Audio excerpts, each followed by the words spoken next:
লাল batch ধারণ করে যদি কোনো প্রোগ্রাম করা হয় সেটি নিয়ে কোনোভাবে কোনো বিতর্ক তৈরি হবে না।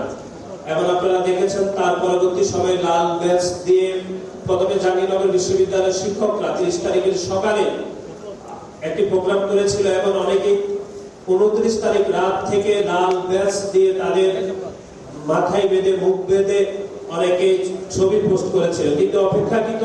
সে 29 তারিখের রাতে লাল কাপড় সংগ্রহ করা অনেকের পক্ষে কঠিন এবং কষ্টসাধ্য ছিল। সেজন্য আমাদের এক ধরনের পরামর্শ ছিল আলাপ আলোচনার মাধ্যমে, যাদের লাল কাপড় বেঁধে প্রোগ্রাম করা অথবা লাল কাপড় বেঁধে ছবি পোস্ট করা যদি অনেক কষ্টসাধ্য হয়, তাহলে অন্তত প্রোফাইল লাল করে দেওয়ার যে একটি ধারণা, সেই মিটিং থেকে আলাপ আলোচনা হয়েছিল। সুতরাং এই অংশীদার আমাদের দলের ভারপ্রাপ্ত চেয়ারম্যান জনাব তারেক রহমান এবং আমাদের স্থায়ী কমিটির অন্যতম সদস্য সালাউদ্দিন ভাই সহ আমাদের যারা সমন্বয়কের দায়িত্ব ছিল, বিশেষ করে সেই সময় যাদের সাথে আমরা আলোচনা করেছিলাম, আব্দুল কাদের, মাহিন সরকার, বিপাত রশিদ এবং হান্নান সহ আরো অনেকেই এই আলোচনায় অংশগ্রহণ করেছিল।